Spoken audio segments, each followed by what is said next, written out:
Sebelumnya perkenalkan Kak, saya Smita Deya. Saya Fadila dari Fitri.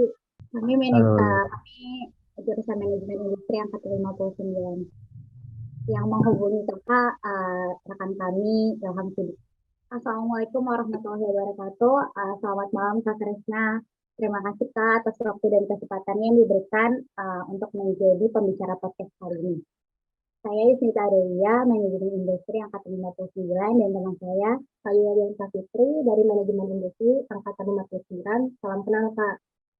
Sebelumnya silahkan memperkenalkan diri agar teman-teman kami mengetahui pembicara kita yang kali ini Kak. Oke, selamat malam teman-teman semua. Assalamualaikum warahmatullahi wabarakatuh.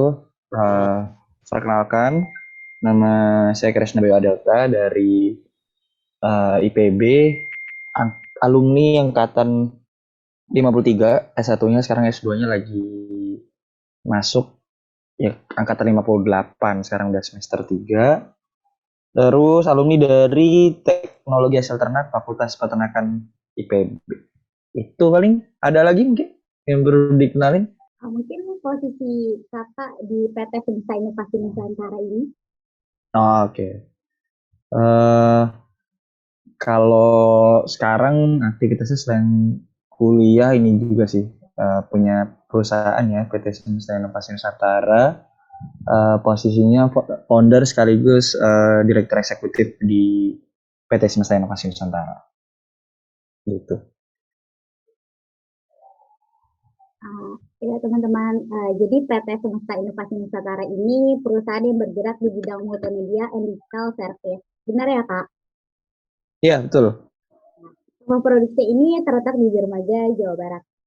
Jadi selama ini tujuan karir seperti apa sih Kak yang didambakan? Jadi selama ini tujuan karir apa sih Kak yang didambakan oleh Kakak? Oke.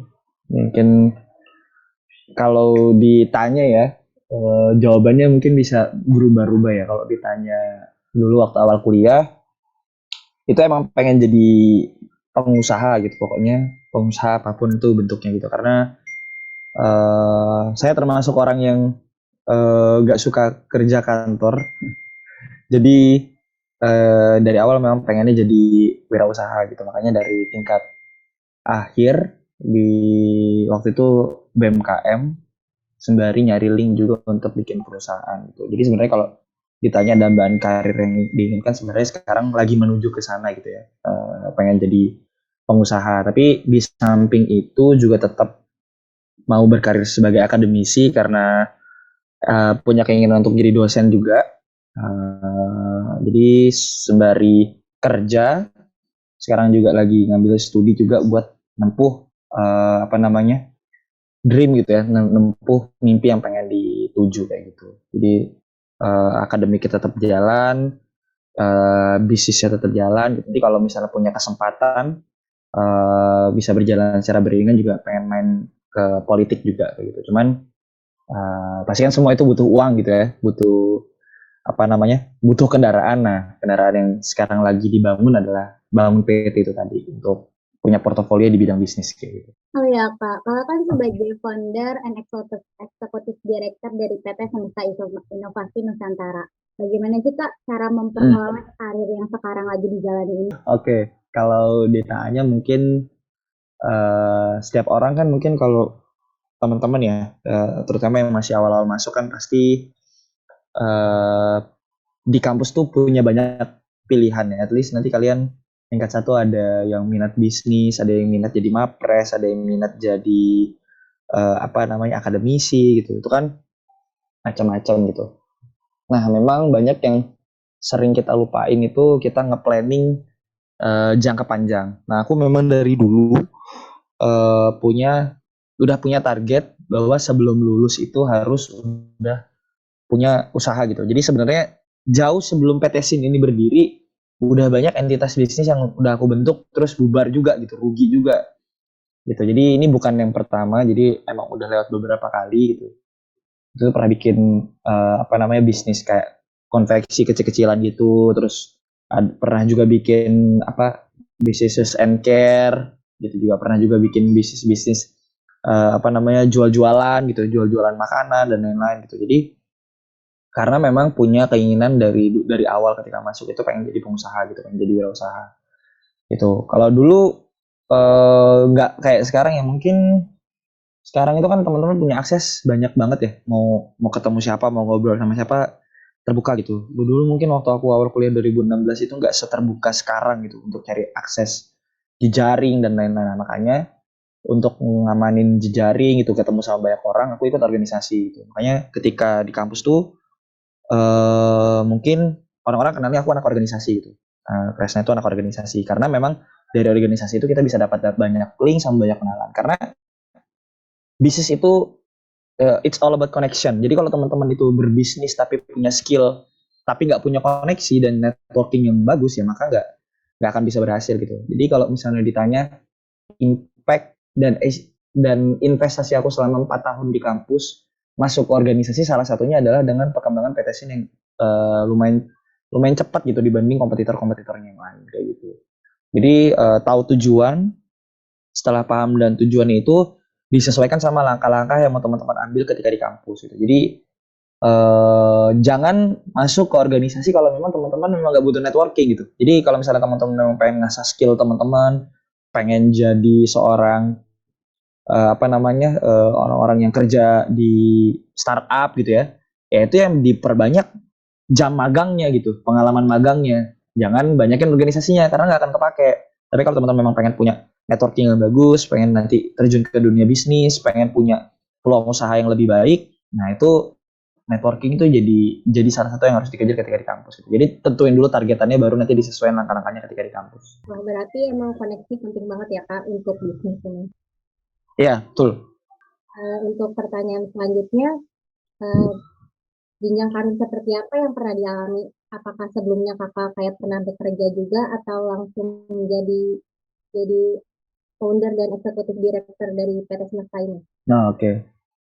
Dari awal karena apa ya? Aku tuh ngelihat orang-orang kerja tuh kayaknya capek banget ya. Maksudnya bukan bukan aku banget lah. Kalau orang kerja itu kan bangun harus pagi, terus berangkat jam 7, pulang jam 4 gitu. Saya dengan kuliah aja capek gitu. Aku aja kuliah aja kayaknya capek banget ya. Maksudnya bangun pagi, terus sore pulang harus ngerjain tugas lagi gitu. Nah, aku nggak mau berkutat di daily life yang mungkin kayaknya bisa dibilang flat ya. Buatku flat banget ya. Maksudnya kayak orang kalau kerja itu kan dia udah tahu bangun pagi, berangkat ke kantor, sore balik gitu. Itu terus setiap hari gitu. Nah, karena aku sadar dan emang nggak mau nyemplung ke daerah situ, ke zona-zona itu, maka dari awal memang aku nekuninnya bisnis gitu.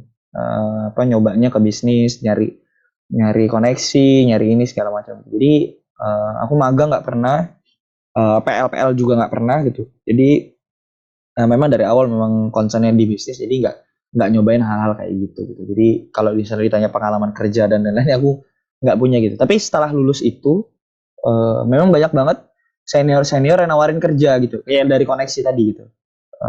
Kerja di sempat dapat tawaran kerja di Kalimantan, kerja di Nusa Tenggara gitu, di Sumatera, di Jawa itu sempat dapat tawaran, tapi nggak aku ambil karena memang bukan passion dan memang bukan apa keinginan yang aku harapkan sedari awal ketika masuk ke kampus. Jadi ketika nanti teman-teman lulus tuh harus milih, memang nggak bisa dapat semuanya gitu. Kalau emang mau kerja kerja gitu, kalau mau bisnis itu. Jadi jarang banget kita bisa ngambil semuanya gitu. Ya, berarti kita tuh harus kerja sesuai fashion gitu ya Kak, biar menjalannya itu Hmm. enak, ya lancar. Hmm. Kak, kan kakak ini sebagai founder dan eksekutif direktur di PT Semesta Inovasi Nusantara ini. Hmm. Pernah sih kak Hmm. mengalami kayak yang jalanin promosi atau demosi gitu. Terus hal-hal apa aja sih yang Oh, menyebabkan hal itu terjadi?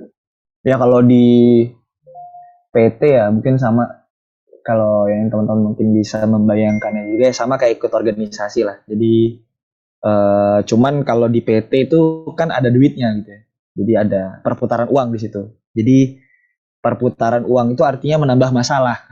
Jadi kalau di organisasi kan kalian cuman apa ribut sesama teman gitu, tapi nggak ada duit gitu ya. Jadi nggak ada duitnya gitu di organisasi. Jadi ya ribut, konflik gitu ya, itu mah pasti gitu ya. Ada di apa kalanya dimana kita memang lagi rugi gitu ya, lagi nggak apa namanya nggak unstable gitu ya, unstable di bisnisnya gitu.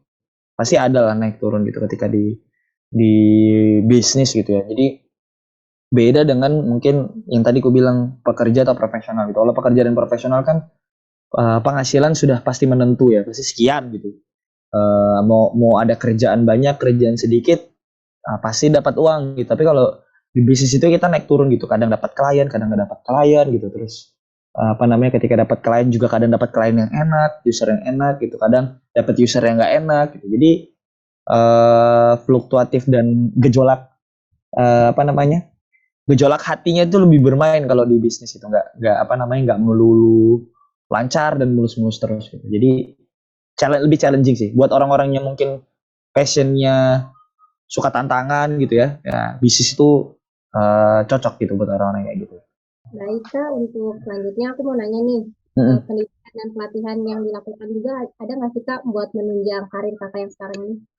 Hmm, mostly yang disengaja mungkin ya, kalau waktu aku cerita sedikit waktu PT SIM itu berdiri ya. Jadi kita tuh founder ada 3. Apa namanya? Aku, ada temanku dari perikanan sama temanku lagi dari ekonomi. Nah, jadi kalau di bisnis itu ada pembagian peran, ada namanya hustler, ada namanya hipster, gitu ya. Mungkin teman-teman pernah dengar juga gitu ya. Jadi ada memang orang di bisnis itu yang ibaratnya jadi produknya, produk mastery-nya. Jadi karena PT Semesta itu jasa atau produknya itu berkaitan sama media, harus ada orang yang mengerti dan kemampuannya di bidang media. Nah itu aku kalau di PT itu. Tapi untuk menjadi bisnis yang lebih berkembang, ada temanku yang mengerti soal bisnisnya.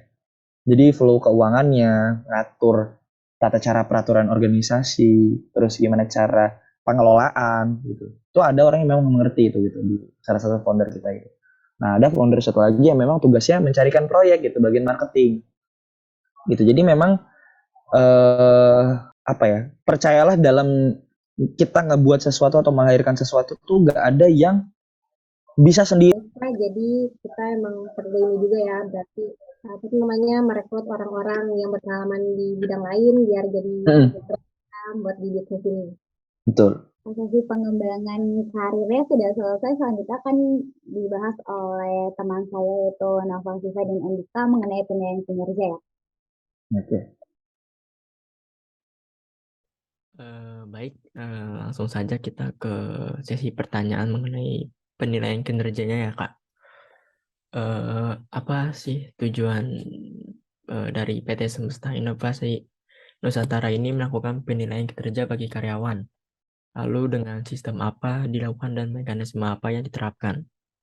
Oke, ini aku coba jawab ya. Jadi kalau di PT Semesta itu kita pakai sistem apa penilaian kinerja itu? Pertama mostly dulu itu di tahun pertama kita pakai sistem OKR. Tapi kayaknya untuk perusahaan baru itu berat sebenarnya karena aku tuh belum punya HR sendiri gitu. Jadi HR itu human resource-ku itu gabung dengan general affair. Jadi kita masih nempel di satu departemen yang sama gitu. Apa namanya, nggak direct gitu ya. Kalau di perusahaan-perusahaan yang mungkin udah established kan HR-nya ada sendiri gitu ya. Terus general affair-nya mungkin orangnya nggak terlalu banyak. Kita masih bergabung gitu. Jadi per 2020 ini, karena PT SIN itu kan dari 2020 akhir, bulan-bulan Oktober gitu ya. Tahun 2022 ini kita coba sistemnya kita balikin ke sistem yang lebih simpel, itu pakai sistem KPI. Nah, KPI yang menjadi standarisasi itu ada KPI secara tim, whole team, ada KPI yang perorangan gitu. Nah, itu juga sistem KPI yang kita rancang itu memang membuat masing-masing output tuh, misalnya aku dari orang produksi gitu ya, anak-anakku dari anak-anak produksi, itu mereka apapun yang mereka lakukan itu bakal berpengaruh juga dengan KPI yang ada di marketing gitu. Jadi ada kesini sistem Excel itu kita bikin sinambung, jadi nggak cuman anak-anak produksi itu berpengaruh di KPI produksinya, tapi juga whole of team mereka juga dalam satu project itu juga punya KPI tertentu yang ini. Jadi satu orang itu KPI-nya nggak cuma satu, ada dia KPI secara perorangan, ada KPI secara tim. Nah, KPI itulah yang nanti akan menentukan apakah mereka ini bekerja sesuai standar, di atas standar atau di bawah standar. Kalau dia bekerja di atas standar, itu nanti akan ada bonus yang kita insentifkan di setiap bulan. Kalau misalnya di bawah standar itu akan jadi poin evaluasi. Oh, baik. Lalu berapa kali nih Kak penilaian kinerja ini dilakukan dalam 1 tahunnya? Oke. Harusnya ya, sebenarnya secara ideal itu setiap bulan itu kan selalu ada rapat bulanan ya, rapat bulanan tim. Sebenarnya secara realisasi, secara idealnya memang harusnya setiap bulan itu ada evaluasi rutinan gitu ya. Kalau di kita secara sistem itu, tapi tentatif sih. Ada beberapa poin-poin tertentu biasanya kita per kuartal. Jadi di kuartal awal itu kita ada evaluasi, kuartal 2 kita ada evaluasi, kuartal 3 juga kita ada evaluasi itu. Nah, tapi kalau di PT media ya, media kreatif itu memang secara umum itu kita banyak melakukan evaluasi itu di akhir-akhir. Mungkin setahun itu bisa 2 kali lah, 2 kalian gitu ya. Dan itu mostly waktunya di akhir. Karena kalau di PT yang basisnya di jasa ya kayak penyaku itu project itu banyak masuk itu di tengah tahun ke belakang. Nah, itu biasa kita kalau misalnya ada evaluasi gitu ya, itu kita tembaknya bisa di sana gitu. Setahun itu sekitar 2 kali dan itu biasanya di belakang gitu. Ya range kayak kemarin bulan Agustus udah gitu, nanti di bulan November itu ada lagi gitu. Nah, itu yang bertujuan untuk mengevaluasi kalau misalnya ada kendala-kendala gitu. Tapi itu secara PT. Nah, tapi kan kita juga ada yang secara based on pengerjaan project. Jadi misal ada yang project yang kontraknya 3 bulan, ada yang project kontraknya 6 bulan, ada yang project kontraknya cuma sebulan. Nah, kalau per project itu kita bakal melakukan evaluasi itu setiap akhir project selesai. Jadi misal projectnya 6 bulan gitu. Kita kayak sekarang yang lagi berjalan kan kerjasama kita dengan Kementerian Keuangan. Nah, itu kan projectnya 6 bulan. Akhirnya itu nanti di Desember. Nah, nanti kita di Desember itulah kita baru mengadakan evaluasi atau penilaian kinerja. Apakah memang anak-anak ini sesuai atau tidaknya menjalankan kinerja dengan TOR dan juga kontrak yang diberikan sama Kementerian Keuangan kayak gitu. Oke. Lalu apakah semuanya dilibatkan dalam penilaian kinerja ini? Iya. Oke, berarti apakah semua dilibatkan gitu ya di penilaian kinerja? Ya. Jadi kalau di kita itu kan ada direksi, ada manajer, ada staff atau karyawan gitu. Nah, biasanya memang yang melakukan penilaian kinerja itu direktur utama dan general affair dan HR ya. Jadi general affair dan HR itu kita jadi satu gitu. Sama direktur utama gitu. Jadi direksi juga dinilai juga kinerjanya gitu. Jadi dari direktur eksekutif yang megang bagian produksi, direktur marketing itu juga kan kita juga punya KPI masing-masing gitu kan.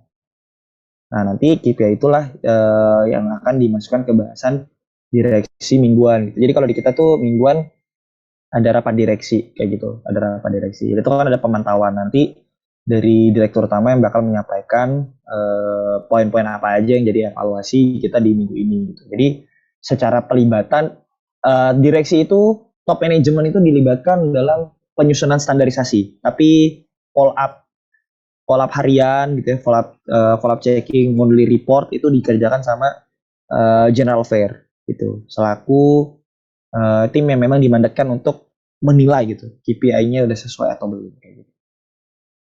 Jadi pelibatan kita memang ada poin-poinnya. Baik, lalu faktor-faktor apa saja nih Kak yang menjadi indikator penilaian kinerja sebagai basis dari penilaian karyawan? Oke, pertama pasti kehadiran ya. Jadi itu jadi barang wajib lah kalau di mana-mana yang jadi standar itu kehadiran. Terus kalau di kita itu karena kan di PT Semesta itu menganut WFA ya. Jadi kita kantor itu wajibnya seminggu itu 2 kali ke kantor. Jadi mereka boleh milih mau hari apa aja ke kantor, tapi yang jelas dalam waktu 1 minggu itu mereka dikasih pilihan untuk ke kantor tuh 2 kali. Nah, karena kita menganut sistem kerja WFA, kehadiran itu kan susah yang ngukurnya ya. Nah, jadi kehadiran itu salah satu cara yang kita pakai adalah untuk mengukur kehadiran itu dengan tingkat respon atau tidaknya di ketika kontak kerja jarak jauh gitu, kayak nge-zoom gitu, mereka hadir atau enggak gitu. Kalau misalnya rapat mingguan, weekly meeting itu mereka datang atau enggak. Itu pertama kehadiran. Kedua, basis kerja secara umum ya, kayak misal di bidang produksi gitu, kan ada bagian QC itu dipegang sama manajer ya. Jadi manajer itu menilai kualitas kinerja staffnya dari sisi output produk. Nah, direktur menilai manajer gitu. Jadi basisnya itu disesuaikan dengan lini kerja masing-masing. Jadi kehadiran produk sama biasanya kalau di kita kan masih nganut sistemnya siapa yang bawa proyek gitu. Jadi misal ada staff kita yang masuk tuh bawa proyek. Nah, itu juga bisa dijadikan sebagai indikator KPI. Namanya kalau di kita tuh poin marketing. Jadi setiap dari anak-anak itu juga punya poin harus menjual juga gitu ya. Apakah misalnya nih ada staff namanya Fatin gitu. Si Fatin ini dia dapat proyek masuk nih misalnya dari IPB gitu. Ini ada kita pembuatan video profil. Itu masuk ke poin standarisasi penilaian juga kayak gitu. Di itu. Mostly sih secara umum itu sih. Kayaknya breakdown di dalamnya apalagi itu ada yang lebih mendetail gitu. Cuman secara umum tuh kehadirannya gitu ya. Terus bagaimana cara dia memanage produk atau kinerjanya gitu. Kalau di marketing ya berarti dia targetan sales mingguannya atau marketing mingguannya. Kalau di produksi berarti kecepatan kerjanya dia, output kerjanya dia gitu. Sama satu lagi itu kewajiban untuk menjadi agen marketing gitu dari kantor gitu. Kalau misalnya dia bisa menghasilkan produk dari link-link yang mereka hasilkan, nah itu juga pasti bakal ngebawa bonus buat mereka. Oh, oke. Mungkin bisa dilanjutkan oleh partner saya, Andika Wiyanto. Oke. Perkenalkan Kak, nama saya Andika Wiyanto. Sebenarnya saya tuh kayak ingin bertanya tentang pribadi Kak. Kita kan kakak kan hobinya kan pengusaha Kak. Saya juga jadinya di pengusaha juga. Gitu Kak. Nah, kan kalau di kampus ini kan mata kuliah kan dari semester 1 sampai semester 8 tuh kan banyak banget ya Kak. Kayak banyak berapa macam mata kuliah kan. Kan nggak semuanya penting kalau buat kehidupan nyata kan. Kan kalau jadi pengusaha itu kayak mata kuliah apa aja yang penting Kak. Contohnya kayak pertanian kan kayak mata kuliah tuh nggak semuanya penting gitu Kak. Kayak ada yang kayak ilmu kayak jadul banget, kayak ada yang buat berkedepan banget. Nah, kan kalau pengusaha kan pasti kan melihatnya ke depan kan Kak. Itu kayak ilmu-ilmu apa aja Kak yang di kuliah supaya bisa kepake buat pengusaha ke depannya gitu Kak. Oke.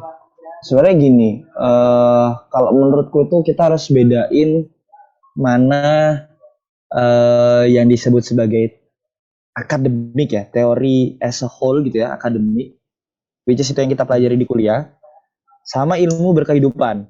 Nah, tapi kalau bisnis itu dia masuknya itu ke ilmu kehidupan. Banyak ya, karena gini, ketika teman-teman berbisnis itu banyak hal-hal yang kita nggak akan nemuin itu di kampus.